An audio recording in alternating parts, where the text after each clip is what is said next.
Welcome to Understanding NDIS. Before I go into what we're covering in this video specifically, I want you to know that it is a very layered and at this moment in time in July 2024, a bit of a turbulent time in the sector with lots of changes going on behind the scenes without the communication coming forward. So let's get into this video knowing that things will change and certain things won't. So be flexible when you listen to this, when you watch this as you go through it. So welcome to Understanding NDIS Plans. This is what we're really focusing on for this video, although we will bring in a little bit to explain aspects of service provision as well. So in this video, we're covering what is an NDIS plan, the different types of funding for an NDIS plan, which are core, capacity building, capital building, and then we're just going to bring it all together in the summary. Keeping it focused on the plan because that is the basis of what NDIS is all about. A person gets a plan and then they have this funding in this plan, and then what services can they use as part of their plan. What is an NDIS plan? So what happens is it is a document. It is, as it says, a plan which is usually written by a planner or a delegate in the NDIA. So the National Disability Insurance Agency, they get together with the person and maybe an informal support, such as a parent or a guardian or a family member. And then sometimes there's a support coordinator or a local area coordinator involved in this planning process. But how do we get to that? I think it's really important to understand how we actually get to the plan part first. So often a person with what is classified as permanent disability may be eligible for an NDIS plan. Now, let's be really clear, not all permanent disabilities actually get considered to be eligible. So people don't often get eligibility, sorry, choking on my words there, are not always eligible for an NDIS plan. So for example, a person with autism level 2 and ADHD who can get a job and things like that, even though they might not always cope, may not get an NDIS plan, even though they have a permanent disability. So there's layers there. Now this plan, the goal of the plan is to allow the person to access services and supports which are specifically related to their disability or that diagnosis of a disability, and it needs to be considered reasonable and necessary. Reasonable and necessary, for example, is something that is related to the disability, that the person needs it, but it's got to be within a reasonable amount of time or a reasonable cost.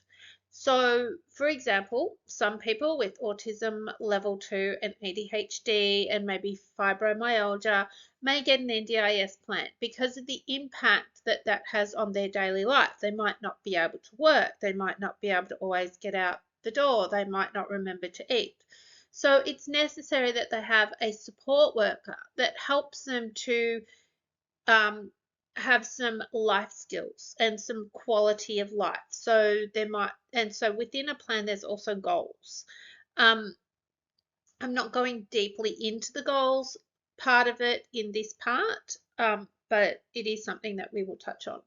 So it's necessary for a person to have a support worker, but the reasonable part of it is how many hours is reasonable, is feasible for this person. So how many hours might they need? And that's what a planner looks at with the evidence provided by specialists.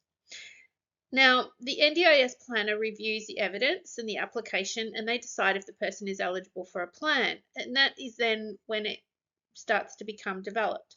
The funding level of each aspect of the plan is different for every person, and this may change over the years and their situation. So often what we see is the first 1 or 2 plans are really what is considered lower funding. It's a base level funding. And the reason is, and it's often 12 months, Occasionally, it can be 18 months or 2 years, depending. Now, what happens is NDIS is really clear. So let's get this really clear at the beginning. The funding that is allocated in this plan is not underfunded or overfunded. It is what it is. So we need to get rid of the because you'll often hear some people will say NDIS underfunded my plan. No, they really didn't. They had a criteria that they were matching, and that's what they decided. So if we can just remove that terminology of underfunded and overfunding, it is what it is. So the funding is to last from the first date of the plan until the last date of the plan. As I said, it could be 12 months, 18 months, 2 years, or sometimes longer. And that funding is broken down into different aspects of the plan, which we're going to get into. Now, often, as I said, the first one or two plans are what is considered a base plan. It is to get additional reports, so maybe an occupational therapy functional assessment or functional capacity assessment. So FCA is often terminology that's used. And then to see how it goes with the support worker. So it's really basic. It might not meet all the person's expectations and needs, but it is there to form a baseline. Now, at this moment in time, NDIS is really looking at how all of this can be improved and doing, if the legislation changes, they're going to bring in some functional assessments. That's one of their plans. And that would be right at the beginning before the person ever gets their first plan, and then that could be revisited over the period of time. As each plan changes or as a person's circumstances change, then change of circumstances can be requested, and it is a bit of a process. We're not going to go into that process right now, but it is something, there's different forms for different situations.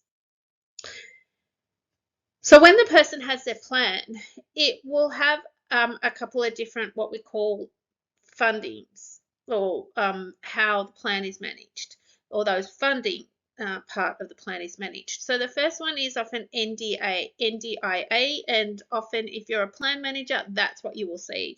For plan managers must be NDIS registered, and for a provider to actually invoice where the funding is NDIA managed, they must be a registered provider. Then there's plan managed. So that's a part of the plan. Often that's core or improved daily living, increased social and community, sometimes support coordination. They can all be plan managed if that's been put in the plan. And then other aspects of the plan management of funds is self-managed, where the participant themselves or a nominee of their family member are actually managing the plan on behalf of the person. And they then submit the invoices into the agency or the payment request, they get paid, they pay the provider.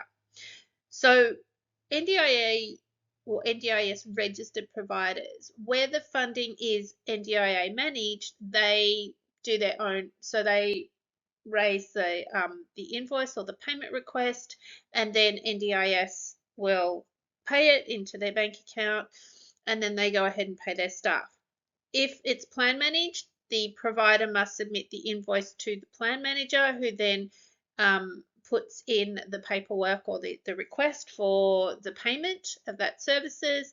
There's a particular way that they do it in the pay system. At the moment, we're going between two systems.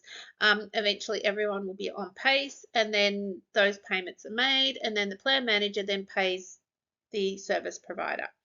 So that's it in a nutshell. I'm going to just keep that really simple. So we can see a person's plan that may be a combination of all three. So we might see plan manager is NDIA managed, that funding. We might see that some core funding is self-managed, and occasionally we may see that then improved daily living, so the allied health component of the plan, is plan managed. Sometimes, like I have seen plans with all three in there, I've seen them with two. And never have I seen them with one. It's always a combination of all three or two. So just bear that in mind when you're looking at the plan. And as I said, it's really important to check the plan dates, because that's how long the funding has to last for. So the different parts to the plan. When you have a participant's plan, it is actually broken down into 3 different parts. There's technically it's four different parts. It's about the person and their goals are at the beginning, and if they have a delegate or a planner, that those details are going to be in the front part of the plan as well. The person's goals are important because that helps identify the services that they require to achieve those goals. So that's a really important part of the plan. But here's the thing that I want everybody to know is that the main people that get a copy of the plan are that the participant or the family member or the advocate, the guarantor, whoever it is, the plan manager, and the support coordinator. Now, anyone else doesn't need to see the entire plan, but they can ask for, so what goals am I working with you on? Like they can ask that question. That's okay to ask that. But if you are a allied health professional, if you're support worker, a counsellor, gardener, cleaner, no, you don't need to see the plan. You just need to know how the part that you're invoicing for is going to be managed. Is that plan managed? Is that NDIA? Is that self-managed? And where do I send the invoice? And also the goals that you're working with them to achieve. They're really important. Now, some participants are really happy to just, they willingly and openly say to their support worker, here's my plan, can you help me make sense of it? And if they don't have a support coordinator, that's okay, but remember confidentiality and privacy. You do not share anything that you read in that plan with another party. It's really important to respect the person's privacy and confidentiality. So the 3 different parts of the plan outside of the goals and personal information is the core, capacity building, and capital. Okay, so as we move through the plan, the first part that we generally see is core. So this is a broad overview of what core can cover, because core used to be very flexible, that it could, if there was funding run out in capacity building, they could actually invoice under a slightly different line item number in core. They are starting to break that down a little bit and stop that as much, because what would happen is some providers would overspend and then they go, oh, it's all good, we'll just get it from core. And then those core supports, which are about the everyday support for that person, then become diminished. And then they can't have those everydays or regular base supports. So if we look at core supports as somebody that the person could need, like they will need every week ongoing. It could be a couple of times a week. It could be 24-hour support. That is like that base foundation of support that a person actually needs. And it's really important that those core supports are not drained too fast with all of that, because it then means that once they're out of core support, they don't have that regular support person coming into them. So in core support, the main ones that you will see that will use the core funding, home and living is part of it. That could be supported independent living options, so ILO, STA or respite. They're getting really strict on that one. And if there is funding for SDA, so specialised disability accommodation, that's often in the capital funding, because it's a different funding cohort and managed very differently. With that also is things like support worker, a gardener, a cleaner, low cost technology, which can be $500, it could be $1,500, it really depends. And to get that and be paid, like, so the low cost technology item, you really need a quote and get that approved before you go ahead and buy it. And then once you buy it, you submit the receipt and you can be paid. And that's a one-off figure, by the way. That's just one-off for that particular plan. And for some people, there's continence aids. Other things that come under core could be a laundry service if they've got that they can't wash their clothes, they've got no one else to do it. That might be something that the planner has worked into the plan, but it's really important to get that clarity. Meal delivery could be something else, and there's a set criteria. Now, there is a full list in the pricing arrangement, which is really important that you get to know that and read the conditions of those particular services. So let's take a look at what it would look like for the participant or even the support coordinator in the core funding, just to give you a bit of insight into how this could possibly impact your services. So in this example, we've got it where the plan is for 2 years, so we've looked at the dates, and then it's we've based it on the current pricing arrangement, maximum up until 8 o'clock, so Monday to Friday, from 6 a.m. till 8 p.m. That's the base that I've worked this out on. So the person has X amount of funding in there. As you can see, transport is often paid into the participant's bank account themselves. That is very separate to when the support worker picks them up and takes them out, then that will come out of that first figure, that 13,000. That's what's going to come out of that. That transport part is as I've said, very separate. It's actually what the participant can use to get their myki, to get a cab, things like that.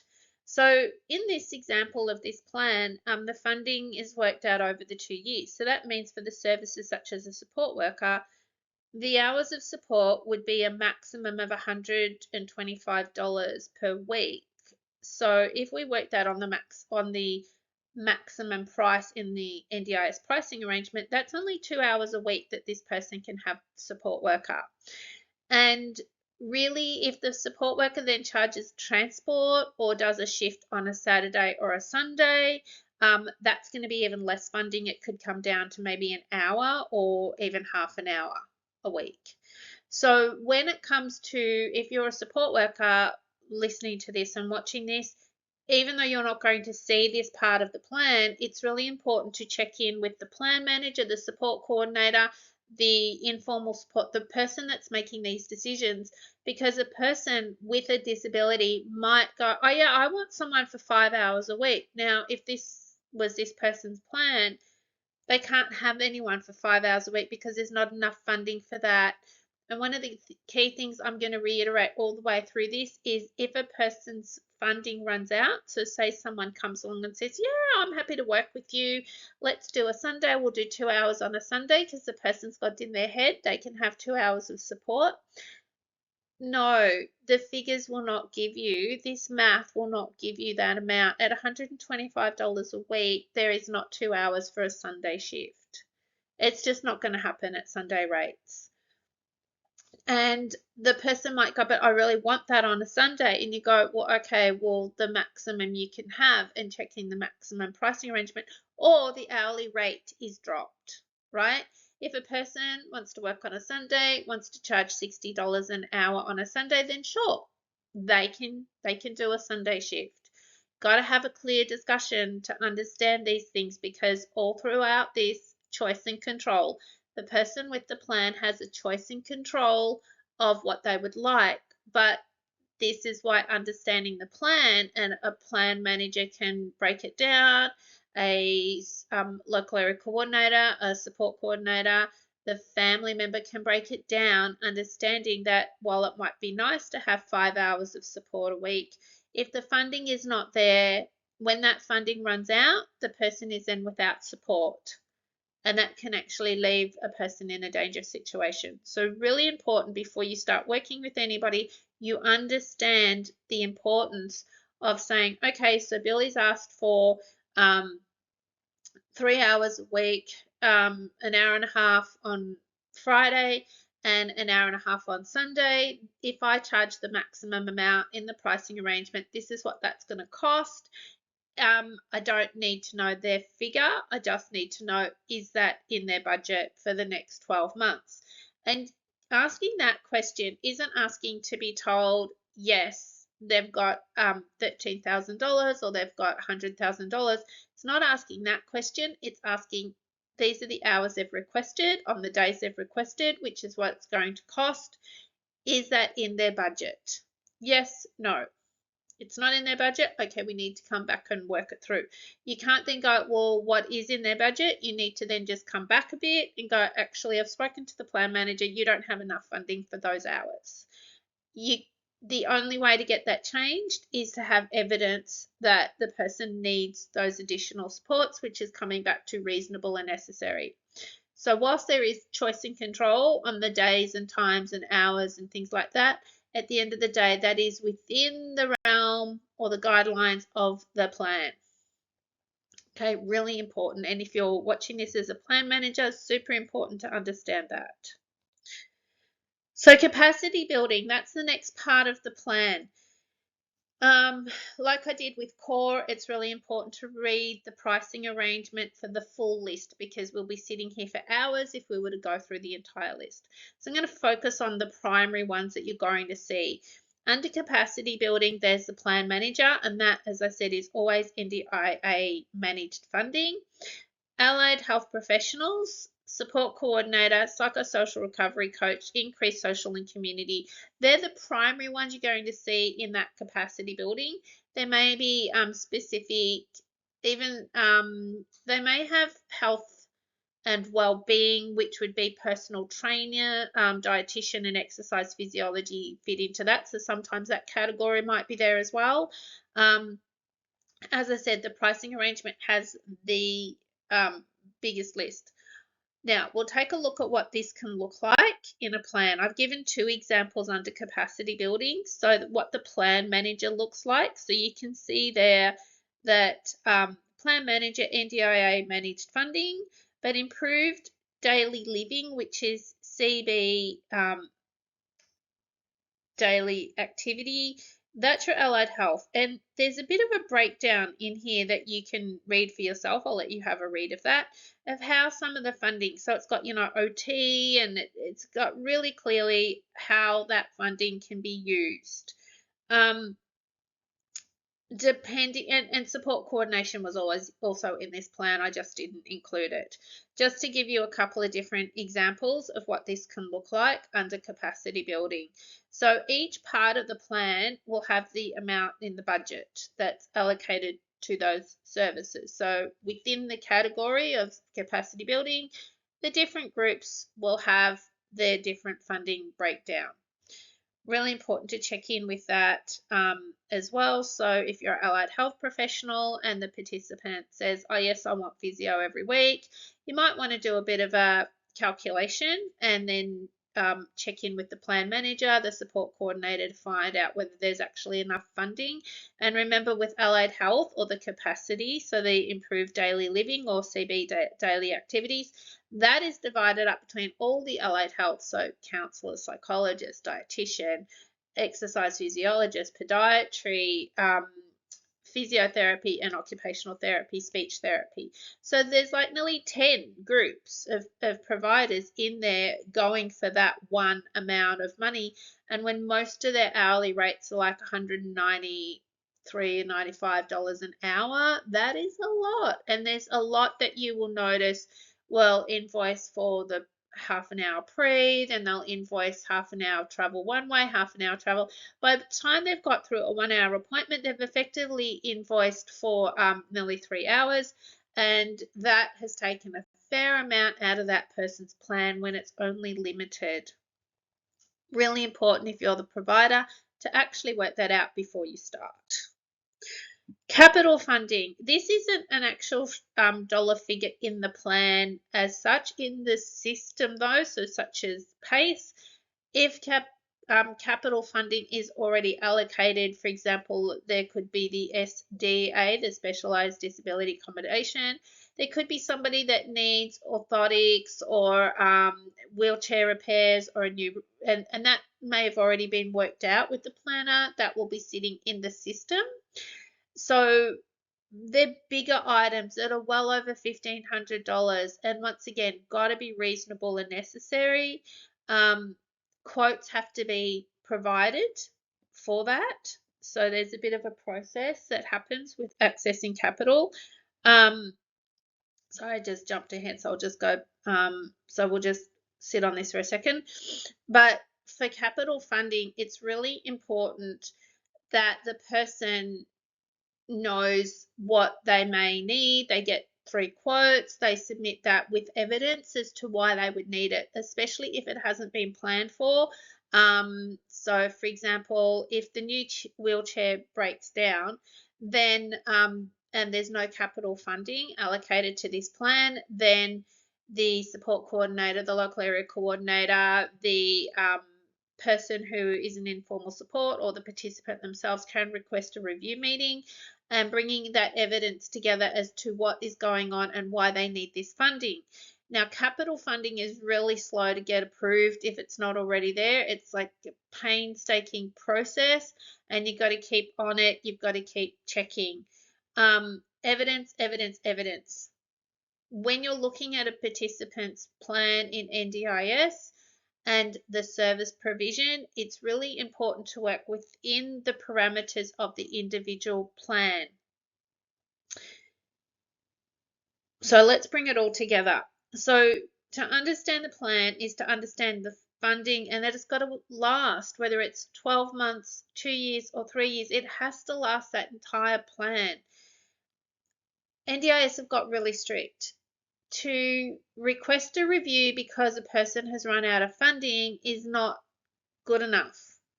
It's because it clearly states the person has $100,000 to last for 2 years, which is effectively $50,000 a year. And in the current structure of the plan, and it is subject to change, so should the legislation pass, and we'll know more about that in August 2024. So if you're listening to this after August 2024, there will be some changes, but and pending whether the legislation goes through or not. So the biggest thing to remember is that in a person's plan, they're given $100,000 to last them for the period of the plan, the dates from start to finish. There is no, if the plan, so say we see this quite commonly, and it's a big question I get asked a lot. Jackie, my participants run out of core funding. The support coordinator said, don't worry, keep providing the service. NDIS will pay it.